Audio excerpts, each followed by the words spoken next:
Hello, and welcome to the post-draft recap of the UNPL Academy.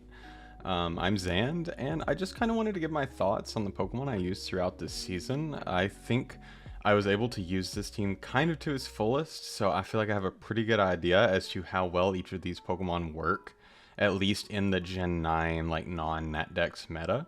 So just kind of wanted to go over, talk about each of these mons. You know, it's going to be pretty chill, not too much happening on the screen, so feel free to tab out, you know, just listen to the audio if you'd like.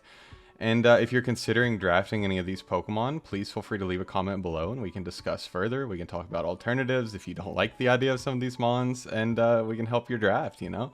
So without further ado, we'll get into this. I just grabbed these Pokemon kind of in the order they came out. There's a few out of place, but I was just going to talk about them in the order I filled them into this draft checker, or the tier list maker. So the first Pokemon I grabbed was Ninetales, and as far as Ninetales goes, I would say it performed as expected. Maybe a little better than expected, actually, now that I'm thinking about it. Because I was really disappointed when I started drafting for this league because I really wanted Torkoal. I wanted to go a hybrid Trick Room Sun team, and I just thought it could be so strong. And then Torkoal got taken from me, and we ended up having to fight the Torkoal team twice, which was funny.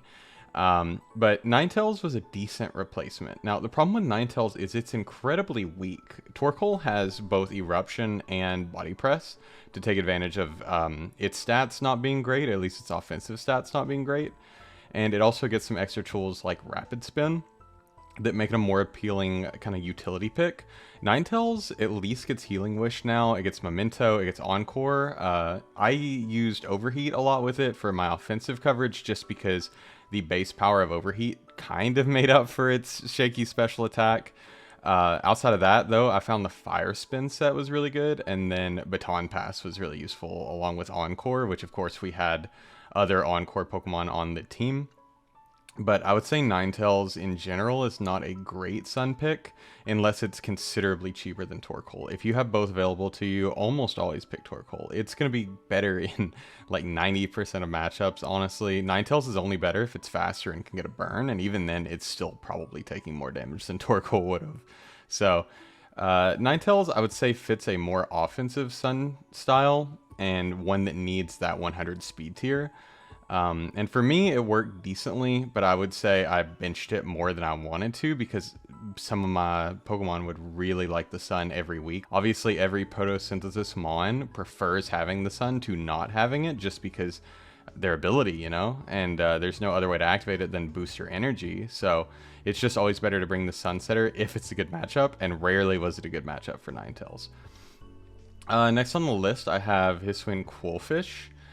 I have used this, normal Qwilfish and Overqwil recently, and I gotta say, I would put it at better than expected, but probably a little worse than Ninetales. It does exactly what you think it does. It runs Poison and Dark moves, it intimidates, it has Swift Swim, which was not relevant at all to this league with the Sun. It's got decent bulk, especially with Eviolite, so in my opinion, Hisui and Qwilfish is usually better than Overqwil, and that might be kind of a crazy statement, but I think the Eviolite really helps that really bad special defense HP, and if you run Eviolite and a lot of special defense, it can actually take a ton of hits that you wouldn't expect it to take really well. So I think it's better as defensive utility. I wish it got Flip Turn. I really wish it got some kind of momentum gaining move, because it is kind of dead in the water once you switch it in with an Intimidate, and it would be better if it could pivot around. I still do like it better than Overqwil, though, just because there's no real way to make Overqwil very specially bulky. You do get the freedom of item with Overqwil, but I think you sacrifice a lot with less bulk, and the points that Overqwil tends to cost is not worth it unless you're doing like a rain team. Whereas Qwilfish, Hisui does not need a rain team. And one weakness is great in draft, having that immunity to Psychic, being able to absorb Toxic Spikes. It's great roll suppression, honestly. Like, it does a lot of things in one Pokemon. So I really enjoyed using it. I always like grabbing a Qwilfish line. I think it's one of my favorite lines kind of in draft that just does a lot and usually doesn't cost a lot. So I think it's pretty good. I would definitely pick it again. I'll probably pick it again in the near future, honestly. But yeah, I liked it a lot. I don't think it was anything amazing, though. The one time I tried to use it as a sweeper, it really it wasn't needed, and it wouldn't have done that well because of what my opponent brought, so it's fine. Donphan, unfortunately, I'm just going to say it performed as expected, and that's probably partially on me. I'm bad at slotting rocks in on teams because I just really like having a lot of coverage. I like running things like Assault Vest and Choice Items, and that tends to be incompatible with running hazards. Donphan is decent as a Stealth Rock setter. It's kind of what I got it for. But also as a spinner, because my only other removal on this team was Cinderace, and if you set up hazards on Cinderace, it swaps them back to you, and then you set them up again. There's nothing a Cinderace team can do. So you need to have at least one spinner, but the problem is then you're forced to bring Donphan, and there's a lot of matchups, even with the Sun, that just aren't that good, and there's a lot of Pokemon on this team that we're fighting for a slot on the team week by week, because if you bring Sun, you want to bring as many Sun abusers as you can. I also always wanted to bring at least one of my Terramons, if not multiple. And then, you know, when that happens, there's not that many slots left for all of these like lower tier Pokemon I got. Things like the Qwilfish, like the Donphan, like the Leavanny, the Copperajah. Like, they're all constantly fighting for a spot on the team. And Donphan, usually against high tier Mons, it can't take 2 hits, or it just barely can. So it gets 1 strong hit off, maybe an Ice Shard later, and you threaten a Naclstack. But other than that, it just fills a role. And hazard removal is pretty limited in the Scarlet Violet meta. Hoping that changes Gen 10 and we get a better distribution of defog in the future. But for now, Donphan is just kind of one of those necessary mons you need to pick. It's roll suppression just like Qwilfish. It's a rapid spinner, it's a ground type, it's got sturdy.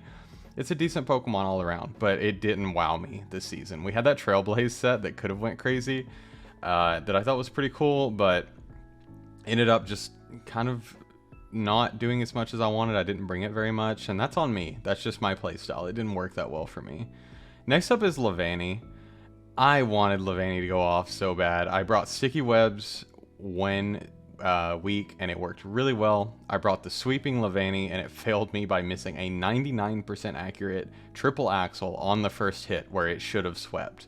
So despite all of that, I'm putting Leavanny in better than expected, because when I was building this team, I was heavily suggested to not pick it. It was not worth it. Like, it's a web setter, but it's weak, it's frail, it's not worth the pick, even with chlorophyll. And I decided to ignore that advice and take it anyway, because I've always liked Leavanny. I think it's a cool Pokemon because it has a lot of weird tools, especially this generation. It got access to low kick and triple axle. It's got great grass and bug coverage, as well as things like knockoff. So it's a lot of utility. And it has a usable special attack stat, so for things like Great Tusk, it can run Leaf Storm or Grass Knot and actually do a ton of damage. So you don't have to run traditional sets. And obviously Sticky Web, in my opinion, it's gotten worse as generations have went on, especially with the introduction of heavy-duty boots. Sticky Webs are not nearly as valuable as they used to be, but just having the threat of it on your team means your opponent can't just run whatever items they want and bring no removal and expect to be okay. Because if you bring webs, then they're in a ton of trouble, especially in a meta where booster energy and photosynthesis mons like the ones on my team are abundant. It can really change the game with Sticky Web because you prevent anything from getting a speed boost ever. So it's really nice. I would say if not Leavanny, there's a lot of other decent web setters out there, usually for cheap, but Leavanny's a great one if you have the Sun, or if you need this speed tier. That 92 speed tier is really nice, honestly, for a lot of middling speed Pokemon. Next up, we had Cinderace. This is the first Pokemon I'm actually going to put at Amazing would use again, because I'm actually using it again. I have another league that I'll probably start uploading for this week or next week. And Cinderace is just such a good Pokemon. Normally, I hate fast offensive Pokemon that are just so frail and one-dimensional. But Cinderace is just this unusual Pokemon that I just adore using. Like, Pyro Ball being 90% accurate is probably my least favorite thing about Cinderace, because everything else is great, because its Libero ability is similar to Protean, but it doesn't actually change type if you click Pyro Ball, so you still get a stab boost on the second move you click, which is amazing. It gets great utility in its attacking moves, which sounds weird, but if you Sucker Punch on a Prankstermon, you're immune to Prankster because of your Dark Top. You can U-turn to get super effective damage on things that try to come in, Psychics and different things, and do a lot more damage than you should, honestly. It gets multiple great fighting moves and high jump kick and low kick. So just really useful moves all around. It's got a lot of utility and taunt. It's got court change, which might be the best hazard removal in the game because it can't be blocked because it's like a field-wide status effect, kind of similar to Haze, and it just stops your opponent from just freely going for all their hazards and then setting screens, you know, which is a pretty common way to play, especially in like 8mon, which maybe they wouldn't do it in front of a Cinderace in 8mon, but it's just so great at flipping things that are going against you into your favor. Now, if it had a couple of weaknesses, I'd say that it's kind of locked to heavy duty boots unless you bring more removal than I had access to, because without boots, it's switching in once, taking 25%, and then it's getting knocked out by most offensive stabs, especially from things that are faster than it. So that's definitely an issue with it, is it's never really going to run that much of an item variety. You definitely can run Scarf and Band with it, but you need that removal somewhere else if you're not going to have it on Cinderace. But otherwise, yeah, I think it was a fantastic mon. I would highly recommend it. If you haven't used Cinderace before now, definitely give it a shot. I think it was a great Pokemon. Next up is Copperajah. This was our mid-season picked up. I think we used it a total of 1 time. And I'm going to put it in Performs as expected, right beside Donphan. I know it's going to go below it, but you can essentially treat these as the same slot. They did exactly what I wanted them to do. Copperajah actually did really well in the battle we brought it. It 1v1'd to Terapagos, and it took 2 super effective Earth Powers with relative ease. Copperajah's stat spread is really weird because its health is huge, its defenses are really low, and its speed, it has abysmal speed. I actually wish it was a little faster just because Trick Room is just so inoptimal in most matchups, or unoptimal in most matchups, that it's just not worth bringing. So Copperajah's speed being lower than all those base 50s like Iron Hands, Hariyama, a lot of other Pokemon, honestly, it's just bad for it. And so it's not a great Pokemon, but when you have a problem with normals or bugs or grass, you know, anything that steel types resist, especially defensive Copperajah is a great bring. And that it doesn't even have to be AV. If you just invest heavily into its special defense instead of its HP, it can actually take hits really well. And it can hit back with either Sheer Force on things like Play Rough, Rock Slide, a few different coverage moves, even Iron Head. But you can also run Heavy Metal, and you have access to Heat Crash and Heavy Slam, which do obscene amounts of damage, especially to frailer Pokemon.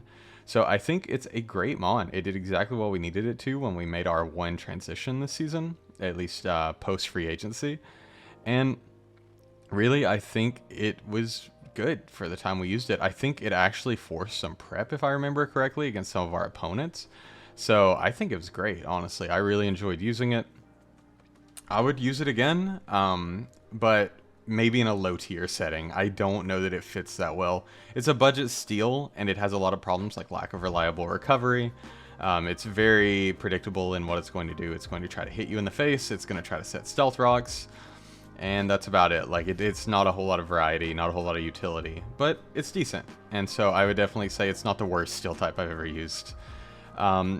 Speaking of steel types, I'm just going to grow down the list a little early, and I'm going to grab Bisharp. I'm going to put it in the bad tier and dropped in bad. It's going to be the only one sitting down there. We never had a good time to bring it. I think the distribution of things like body press and our team's relative weakness to fighting or neutrality to fighting just made it not worth bringing a lot of the time. And losing knockoff is so bad for Bisharp. Like, obviously King Gambit would have been really overtuned if it had access to knockoff, but I just think Bisharp losing it hurts it so much because it needs that extra utility, because otherwise you're just hitting things with it. You're setting rocks once in a while maybe, but usually it's just Sword Stance with Dual Stab and Sucker Punch, you know? So, I don't know. It didn't work for me. I picked it because it was good roll suppression, gave me a second Dark type, gave me a Steel type. It was not worth it in the end, truly. And next up, we have Naclstack, which I would say is amazing. He's right up here with Cinderace. I'll put him below Cinderace just because my main problem with Naclstack is it was always fighting for that Terra slot, because I really liked all 3 of my Terramons this season. So I would say it was slightly worse than Cinderace just because Cinderace was a free bring pretty much every week. Naclstack is an amazing Pokemon, and if you haven't used it yet, I would highly recommend it. I would say it's kind of the opposite of a noob trap, where if your opponent doesn't understand the mechanics of the game very well, or if they underestimate low tiers like Naclstack often, that it can just roll games. Like, your opponent has to commit Covert Cloak to one of their Pokemon to reliably deal with it, because it will chip down anything if given the chance, because 12% per turn, you know, it's doing old burn damage and it doesn't even count as a status, so you can status something and stack Salt Cure on top of it. A problem with Naclstack is it kind of only has a couple of sets. It's not able to use its attack stat that reliably like Garganacl is, but I also think it's kind of to its advantage, because if you have a Garganacl on your team, your opponent's going to prep for it. They're probably going to have a Covert Cloak Pokemon somewhere, probably a Ghost or something that resists Body Press. But not everyone's always going to prep for Naclstack, because they're like, oh, it's an NFE, it's your 2-point Pokemon. It's not going to show up over Sinistcha or Kilowattrel or whatever other Terramons you have. And then it does, and they're like, well, what am I supposed to do now? Because they're just going to get Salt Cured, it gets reliable recovery, and then Iron Defense Body Press goes crazy with its like base 100 defense or whatever it is. It's so good. And then it's Eviolite, similar to Qwilfish, so even though its base special defense is not great, if you invest in it, suddenly it's taking a ton of hits. So I enjoyed using it a lot. I would say Curse is a decently viable set if you needed Earthquake or Stone Edge as opposed to Salt Cure, and still setting up for Body Press, but it's just so slow to set that up that you're probably not going to be doing any damage. So your opponent's going to see that you're slowly setting up and bring in their check to it, their offensive check to it, before you can get a chance to really get going. So I think the best set is the Salt Cure, Iron Defense, Body Press, Recover. And really, there's nothing wrong with that set. You just have to worry about Ghost with Covert Cloak. And otherwise, it's a great Pokemon. You've seen it if you watched my battles this season. It did so much work. It carried us through our top 16 game, and it really walled out a lot of people's teams. It is fantastic against bulky steels and waters like Corviknight and Polion and different Pokemon like that if it can Terra. I think from Generation 10 onward, when Terra is no longer an option, it's going to suffer a lot, because that pure rock typing is pretty rough. But I guess we'll have to see how things change as the meta continues going forward. Next up, we've got Slither Wing. And when I drafted this was when I made a hard transition. I did not expect it to come very often at all, because bug fighting, I know people love Heracross, but bug fighting is pretty bad. It's resisted by things like fairies, ghost, and poison just as a neutral type. So its dual stab is resisted by a relatively large amount of Pokemon. That being said, it did way better than I ever expected it would, and not even the offensive set. Like, obviously the Scarf set is really strong, Bandit is really strong, and then setting up with Trailblaze, that's something I didn't even know it could do before this season. But Trailblaze is huge, because you get that +1 speed, you have an attack boost off either Life Orb, Booster Energy, or just being in the sun. This thing is terrifying. Base 135 attack is punching through resist. It doesn't care, because it gets great coverage. First Impression, U-Turn, Close Combat is all amazing moves for it. The other problem with it, though, is it kind of doesn't get coverage into certain types. I think Steel and Poison are pretty limited on it, so its ability to hit fairies at all is not that good. Doesn't get access to things like Knockoff, so it doesn't threaten Ghost all that well. So you kind of have to rely on hitting them if they have a secondary type. So it has that new Mon syndrome where it doesn't quite have an amazing moveset or move pool yet, but hopefully it gets fleshed out as time goes on.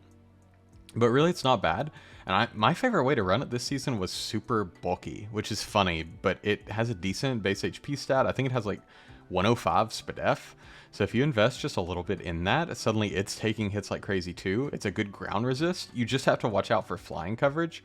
And luckily, this team really wasn't weak to flying at all, so I never really had to worry about backup flying coverage, except I think 1 week somebody brought a Air Slash Latios versus me.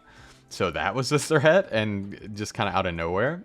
But I do get it. I think Slither Wing is worth prepping for, because it can be so good. But the fact that it gets things like Will-O-Wisp, First Impression, and pivoting, honestly, it gets a ton of moves, a ton of useful moves, even though at first glance it looks relatively limited.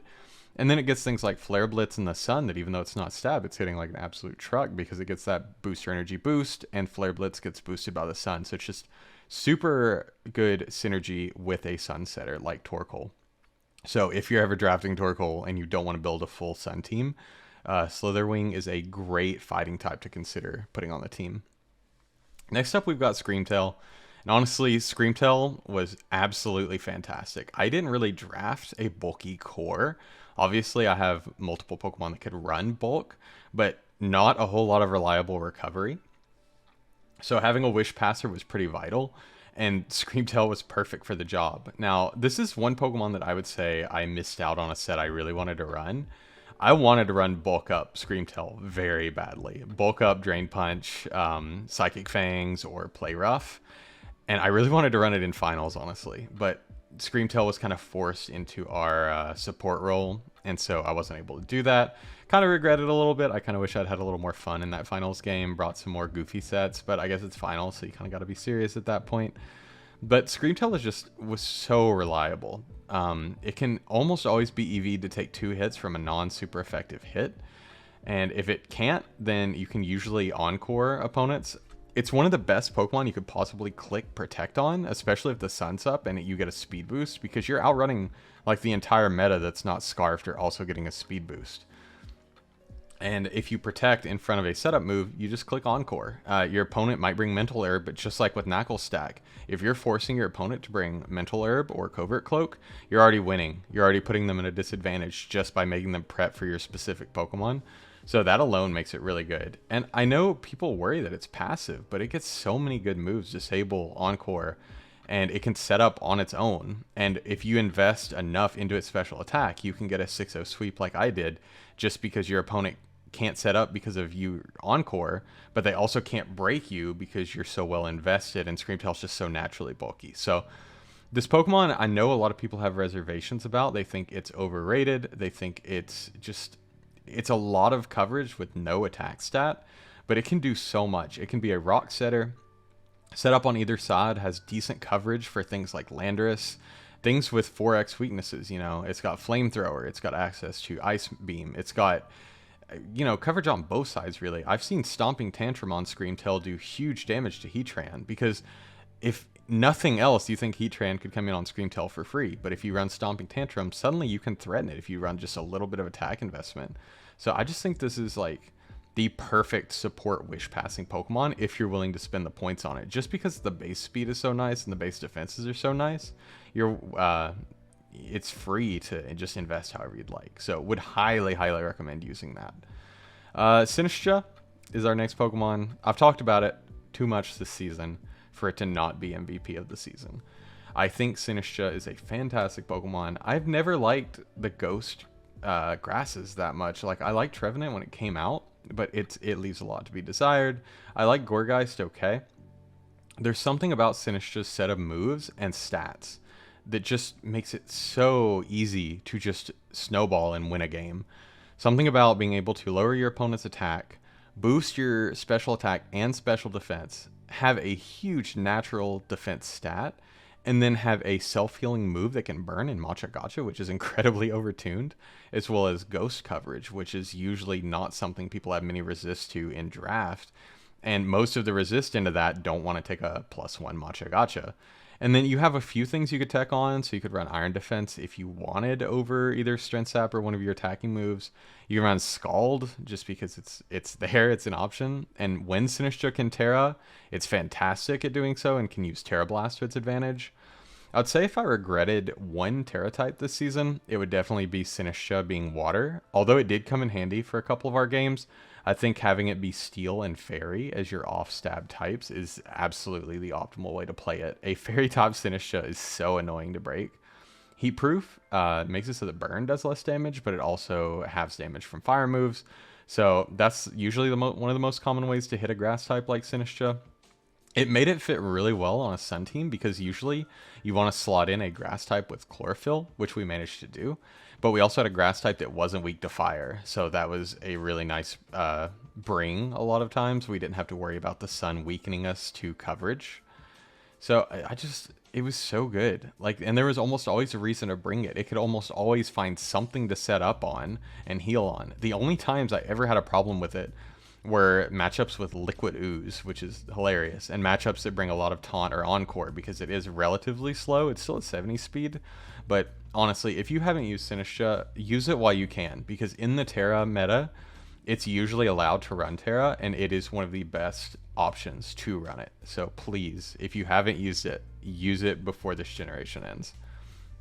Kind of wrapping up our list, we have Walking Wake, which I would put in the amazing tier, but I would put it in the bottom of amazing tier. The problem with Wake, and I don't know if it's a problem, is everyone preps for it. Everyone preps like crazy for Wake. And I don't know, if you haven't done the calcs for Walking Wake, please go and do them.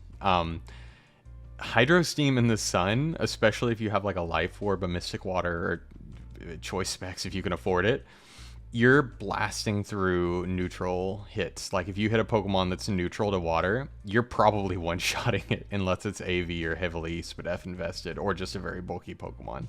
Like it is absolutely insane how much damage this thing puts out on a Sun team. And it doesn't even really need a Sun team. Like obviously it could run just as well on Rain. It doesn't get the Proto boost, but then you get a stronger Hydro Pump, or you get a stronger Surf, which is just higher base power than Hydro Steam. So it could really run either way, and it's so good. Dragon and water coverage is especially hard to switch into. There are very few Pokemon that can really deal with that. And honestly, I started getting really used to looking at my opponent's team, saying what's their best Wake switch in, and just assuming it's going to show up and it's going to be specially defensive, and as soon as Wake comes out, they're going to bring it in. The best part about Wake is it actually has a usable attack stat and gets access to knockoff as well as Aqua Jet and Flip Turn. So I thought that was an absolutely amazing set of options for it, so that it's not just a special attacking bot like some Pokemon tend to be in draft. So things like Chansey suddenly are much less annoying when you can knock them off, Flip Turn out, and then you don't have to worry about it. I will say I almost ran probably one of my most heat sets of the season with Walking Wake against the Primarina team. I almost ran Dragon Dance, Normal Gem, Double Edge to get a +1 Double Edge. The problem is even that doesn't usually KO Primarina, but just having your opponent knowing exactly what they're going to bring to deal with your Pokemon, it makes it so much easier to then prep, because knowing they're going to bring a defensive water type, suddenly Naclstack looks fantastic because it can hit them for 25% per turn or threaten them out. And then you get that people stuck in this switching loop where you can get hazards up and really start breaking them down. So yeah, if you haven't used Wake this generation, I would also highly recommend it. If you can fit it on a Sun team, that's great. If you don't have a Sun team, it doesn't matter. Wake's going to do crazy damage regardless. Just expect people to prep for it. Final one on the list is our least used Terra Captain, I believe. Where would I put Kilowattrel? This is the one I actually didn't think about. I would say it was better than I expected it to be, but honestly, not much. I would say it's just barely above Donphan, but that's not really Kilowattrel's fault. It's just the fact that with my playstyle, I really like a bulky Terra Captain, and with Kilowattrel, you're not getting a lot of bulk out of it. My Terra type choices this season were not my favorite. I think Terra Ground Kilo really could have come to a couple of games, but I think more often than not, a Terra Rock Kilowattrel could have run away with a lot of games. We had a lot of teams this season that were very weak to Rock type coverage, and if you combine that with Flying and Electric, there's just no good switch in. The problem with Kilowattrel, though, is it's not often getting knockouts, even with super effective moves, into defensive cores, and a lot of defensive Pokemon these days just also happen to hit really hard too. So suddenly, you know, you're hitting something, doing 70% and then getting knocked out in return, and it just doesn't feel good to burn your Terra on that when you could have brought, in my case, Sinistcha or Naclstack that are going to get way more value out of changing their type. Now, the couple of games we did use Kilowattrel and actually use it as a Terra Captain were super effective. Like Terra Ice plus Electric coverage on a base 125 speed Pokemon is just huge, especially if your opponent has 4 times weaknesses in things like Garchomp or like Pelipper, of course. Then you're forcing a lot of switches, forcing a lot of damage, and you're opening up your other Pokemon. So I thought Kilowattrel was fine. It really helped our pivoting game. So we had a good pivoting core in Cinderace, and then Baton Pass. I know we ran quite a bit on Screamtail. We had Flip Turn on Wake, U-Turn on Slither Wing, and then Baton Pass on Ninetales. I ran pretty much every week. And then you could run U-Turn or Volt Switch, which is nice for ground types on the Kilowattrel. So I think a lot of momentum really helped us through this season and helped us get positioned to get things like Sinistcha ready to win. That was the one big problem I kind of had with this team, is I was relying so heavily on Sinistcha to be the setup sweeper that wins at the end of the game, because things like Wake don't really set up, they just punch, and if our opponent's going to be stubborn and keep their Wake check all game, then we're never going to win with Wake. We have to break their teams down with something else. So overall, I would say this team was decent, and if you want to do something similar, probably get better removal. That frees up Cinderace to do a lot more. And maybe try some different Terra types on your Terra captains. But yeah, if you want to discuss, once again, leave a comment. Talk to me about it. Let me know how you feel about these Pokemon, how you would rank them differently than me. And yeah, we have another season coming up soon, and we have some more videos potentially coming out in the future. So stick around, and I'll see you in the next one.